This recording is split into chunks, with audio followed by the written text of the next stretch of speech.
bonjour Monsieur Elrich. Bonjour, Merci de m'accueillir chez vous. c'est un plaisir. Donc, présentez-vous pour ceux et celles qui ne vous connaissent pas encore. Donc, je suis sur ma passion maintenant depuis 2003, Oui, donc le sport aventure. d'accord. Je dis le sport aventure parce que j'ai rien trouvé de mieux Oui, pour décrire cette activité. Il y a de l'aventure, de la grande aventure de temps en temps.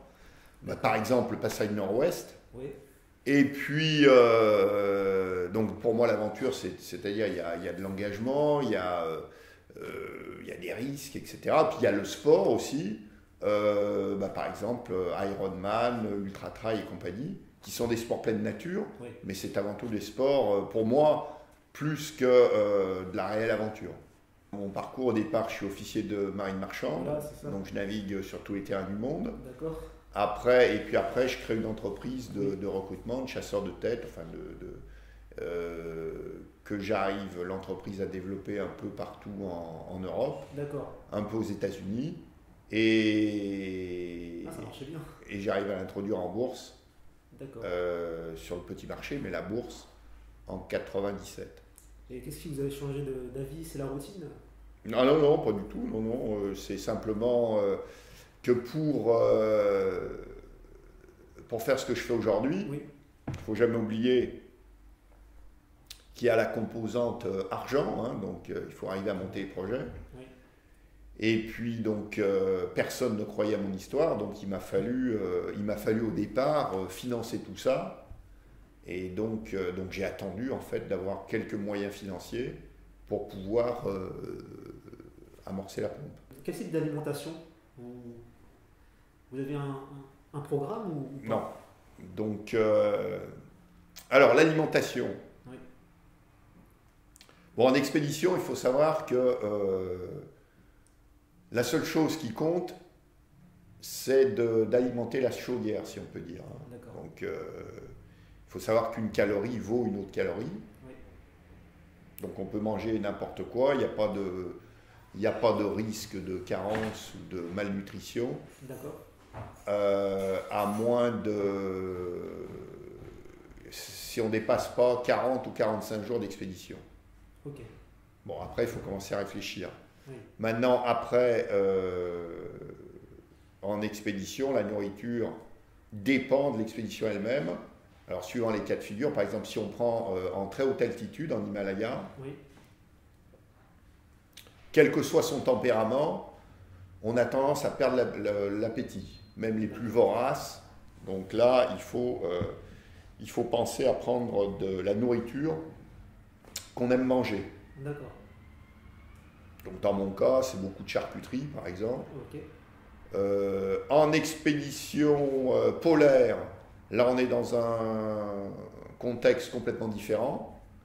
Là, même les gens à l'inverse, les plus délicats, au bout de quelques jours, se mettent à dévorer. d'accord. Donc là, la seule chose qui compte, c'est d'avoir le maximum de calories, Oui,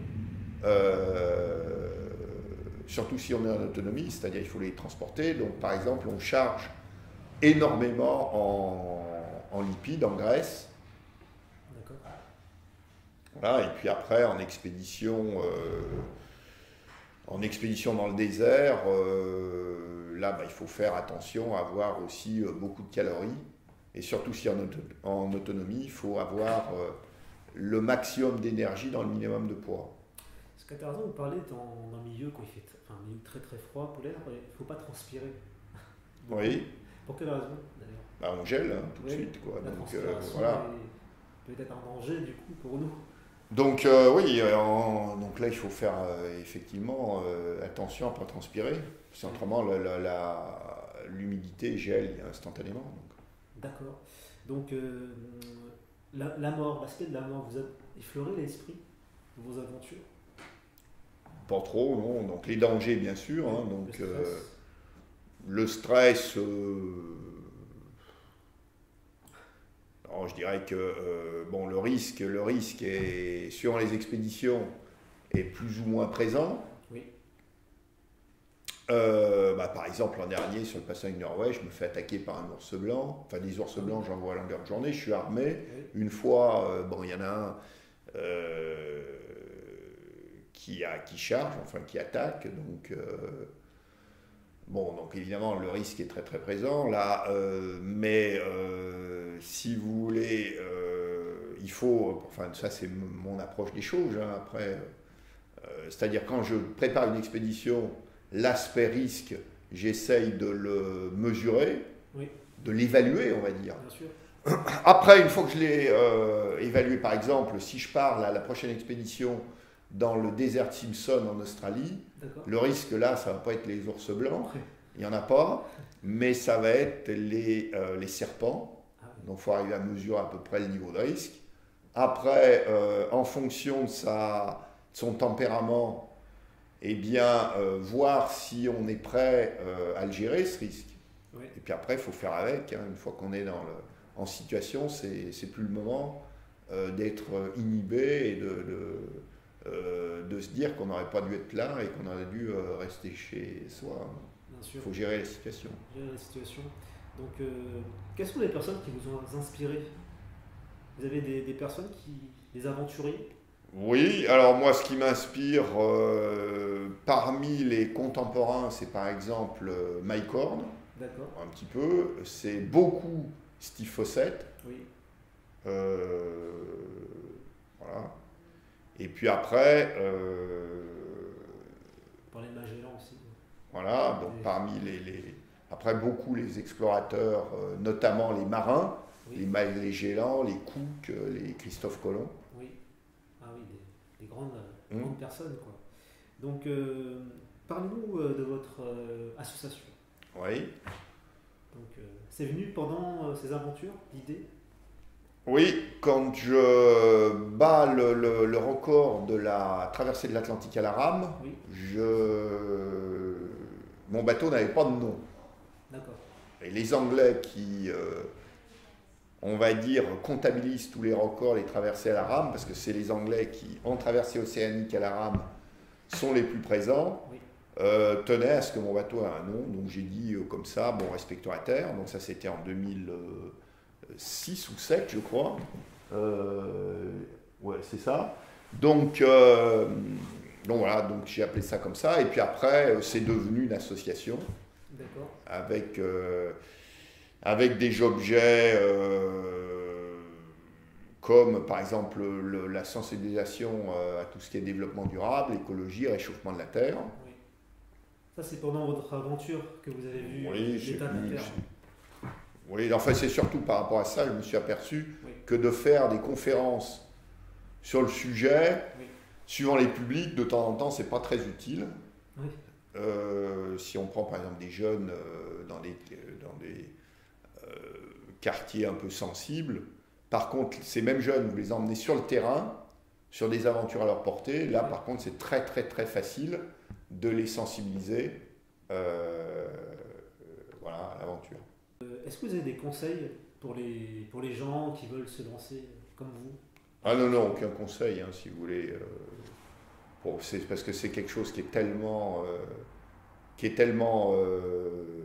on va dire, personnel, Oui.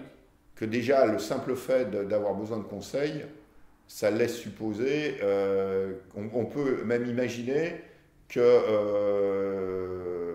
c'est un élément qui fait qu'il ne faut surtout pas aller sur le terrain de l'aventure. D'accord. Il faut vraiment quelque chose qui vienne de soi. Oui. Donc, est-ce que vous avez un dernier mot pour nos camarades? Bon, je dirais,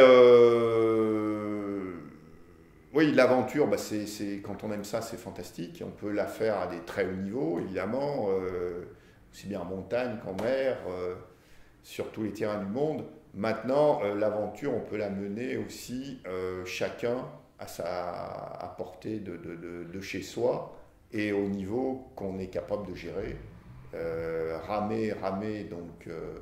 Ramer sur la Seine, même à 15 ou 20 km de Paris, eh bien, il y a des paysages extraordinaires.